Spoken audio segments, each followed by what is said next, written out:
Hi friends, welcome to my channel. ఈరోజు video చాలా ఈజీగా టేస్టీగా చేసుకునే రెస్టారెంట్ స్టైల్ చికెన్ 65 అండి.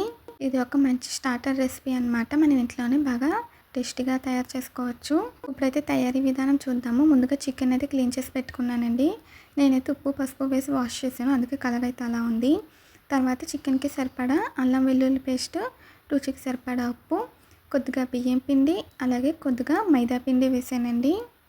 అలాగే కొంచెం కార్న్‌ఫ్లోర్ వేసాను. అన్నీ కలిపి 2 స్పూన్స్ లేదా 3 స్పూన్స్ వేసుకోవాలండి. మనం తీసుకున్న చికెన్ క్వాంటిటీకి తగ్గట్టుగా వేసుకుని తర్వాత ఒక ఎగ్ అయితే వేసానండి. చిన్న ఎగ్ అయితే సరిపోతుంది. ఇప్పుడు దీన్ని అయితే బాగా కలుపుకోవాలి. చికెన్ పీసెస్కి బైండింగ్ని ఈ పిండిని బాగా కోట్ చేయాలండి. వేసి బాగా కలపాలి. సేమ్ రెస్టారెంట్ స్టైల్ లాగే ఉంటుందండి. ఇంట్లోనే మనం టేస్టీగా తయారు చేసుకోవచ్చు. ఇలాగా చూపించిన విధంగా బాగా కలుపుకోవాలి. కలుపుకున్న తర్వాత మూత పెట్టేసి ఒక అరగంట సేపు మ్యారినేషన్ చేయాలండి. ఇలా మ్యారినేషన్ చేయడం వల్ల చికెన్ పీసెస్ అనేవి సాఫ్ట్గా కుక్ అవుతాయి.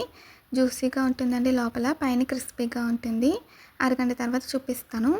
చూడండి ఫ్రెండ్స్, ఇప్పుడైతే మూత తీసాను. ఒక అరగంట సేపు బాగా నానింది. తర్వాత డీప్ ఫ్రై కోసం ప్యాన్ పెట్టి ఆయిల్ వేసానండి. ఆయిల్ బాగా హీట్ అవ్వాలి. హీట్ అయిన తర్వాత చికెన్ పీసెస్ని ఒక్కొక్కటిగా వేసుకుని మీడియం ఫ్లేమ్లో పెట్టి ఫ్రై చేసుకోవాలండి. పీసెస్ పెద్దగా ఉంటే లో ఫ్లేమ్లో పెట్టి ఫ్రై చేసుకోవాలి. నేనైతే మీడియం ఫ్లేమ్లో పెట్టి ఫ్రై చేశానండి. మనకి మంచిగా ఇవి గోల్డెన్ కలర్ వచ్చేంత వరకు ఫ్రై చేయాలి. ఇలా అన్ని పీసెస్ కూడా వేసుకుని ఆయిల్కి తగినన్ని వేసి మీడియం ఫ్లేమ్లో పెట్టి వన్ సైడ్ మంచిగా కలర్ వచ్చాక రెండో సైడ్ తిప్పుకొని 2 సైడ్స్ కూడా మంచిగా కలర్ వచ్చేంత వరకు వేయించాలండి. చూడండి, మనకైతే ఇలా కలర్ వస్తున్నాయి కదా. ఇలా అన్ని సైడ్స్కి తిప్పుకుంటూ బాగా వేయించాలి. నేను మీకు ఫ్రై అయిపోయాక చూపిస్తాను. చూడండి ఫ్రెండ్స్, ఇప్పుడైతే మనకి ఫ్రై అయిపోయిందండి. ఇలా ఫ్రై అయితే సరిపోతుంది. ఇప్పుడైతే చికెన్ పీసెస్ని ఒకసారి బాగా వేయించి ప్లేట్లోకి అయితే తీసుకుని పక్కన పెట్టుకోవాలి. ఇవైతే ఒక 2 నిమిషాల పాటు నేను ఫ్రై చేశానండి. ఇప్పుడు చూడండి, మనకు పర్ఫెక్ట్గా ఫ్రై అయింది. వీటిని అయితే ప్లేట్లోకి తీసుకుని పక్కన పెట్టేశాను. ఇలాగే మనం మిగిలిన చికెన్ పీసెస్ని కూడా వేసుకొని ఫ్రై చేయాలి. ఏదైనా ఫంక్షన్స్ అప్పుడు, ఏదైనా స్పెషల్ అకేషన్స్కి ఇలా ఇంట్లోనే చేసుకోవచ్చండి. నేనైతే రెండో వై కూడా వేసేసి ఫ్రై అయిపోయాక చూపిస్తాను. సేమ్ ప్రాసెస్లో చేసుకోవాలండి. నేనైతే చికెన్ పీసెస్ని మొత్తం కూడా ఫ్రై చేసేసాను.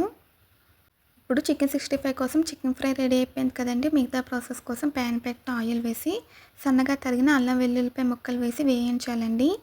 అల్లం వెల్లుల్లి వేయడం వల్ల టేస్ట్ అనేది సూపర్గా ఉంటుంది. అస్సలు స్కిప్ చేయొద్దు. తర్వాత ఒక చిన్న ఉల్లిపాయ తీసుకుని ముక్కలుగా కట్ చేసి వేసానండి. ఉల్లిపాయ ముక్కలు వేసి ఒకసారి బాగా ఫ్రై చేయాలి. లోపు నేను మీకు చికెన్ పీసెస్ని చూపిస్తానండి. అన్నీ కూడా ఫ్రై చేసాను కదా, చూసారా మొత్తం చికెన్ పీసెస్ ఇవే అండి. ఇలా ఫ్రై చేసుకుని మనం మసాలాని చికెన్కి పట్టించడం వల్ల రెస్టారెంట్ టేస్ట్ అయితే వస్తుంది. ఈ లోపు నేను ఇక్కడ ఉల్లిపాయలు ఫ్రై అవుతున్నాయి కదా, ఒక బౌల్ తీసుకుని అందులోకి పెరుగు తీసుకున్నానండి.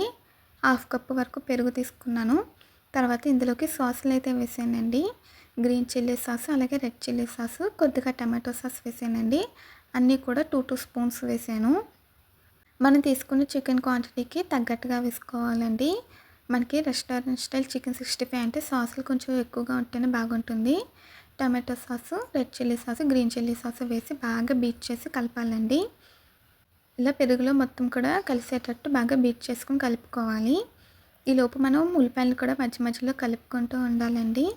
మీకు ఈ వీడియో నచ్చితే ప్లీజ్ లైక్ చేయండి. టేస్ట్ అయితే సూపర్గా ఉంటుందండి. ఈవినింగ్ స్నాక్గా చేసుకోవచ్చు, లేదంటే బిర్యానీలోకి కాంబినేషన్గా కూడా చేసుకోవచ్చు. ఉల్లిపాయలు ఫ్రై అయిపోయాక మనం కలిపి పెట్టుకున్న పెరుగు మిశ్రమం వేసేసి ఒకసారి బాగా కలుపుకొని మగ్గించాలండి. మనం ఇందాక చికెన్కి సరిపడగానే వేసుకున్నాం కాబట్టి ఇప్పుడు సాస్కి సరిపడగా మిగతా ఇంగ్రీడియంట్స్ అన్నీ వేసుకోవాలి. కొద్దిగా రుచికి సరిపడా ఉప్పు, ఒక 1/2 స్పూన్ పంచదార వేసానండి.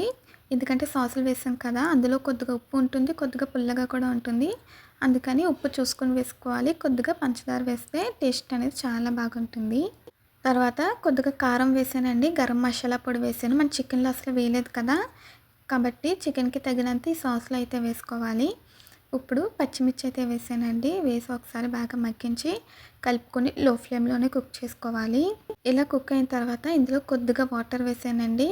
చిన్న గ్లాస్లో సగానికి వాటర్ వేసి ఒకసారి కలుపుకొని ఇప్పుడు చికెన్ పీసెస్ని వేసి లో ఫ్లేమ్లోనే కుక్ చేసుకోవాలి. ఇలా కుక్ చేయడం వల్ల చికెన్కి మసాలాలన్నీ బాగా పడుతుందండి. చికెన్ బాగా అబ్జర్వ్ చేసుకుంటుంది. లో ఫ్లేమ్లోనే కుక్ చేసుకోవాలి. ఇలా వాటర్ వేసి చికెన్కి బాగా పట్టించేటట్టు కుక్ చేసుకోవాలండి. మధ్య మధ్యలో కలుపుకుంటూ దగ్గరికి వచ్చి ఇలా డ్రై అయ్యేంత వరకు కుక్ చేసి చివరగా కొత్తిమీర వేసుకొని మరొకసారి బాగా కలుపుకొని ఇలా ఆయిల్ సపరేట్ అయ్యేంత వరకు కుక్ చేసి స్టవ్ ఆఫ్ చేసుకోవాలి. టేస్ట్ అయితే సూపర్గా ఉంటుందండి, చాలా బాగుంటుంది. వేడివేడిగా సర్వ్ చేసుకుంటే సూపర్గా ఉంటుందండి. అంతేనండి, రెస్టారెంట్ స్టైల్ చికెన్ 65 రెడీ అయిపోయింది. ఈ వీడియో నచ్చితే ప్లీజ్ లైక్ చేయండి, షేర్ చేయండి, సబ్స్క్రైబ్ చేయండి. పైనుంచి కొద్దిగా నిమ్మరసం పిండుకుని తింటే ఇంక అదిరిపోతుంది. ఈ వీడియో నచ్చితే కామెంట్ చేయండి. మళ్ళీ కలుద్దాం. Bye friends.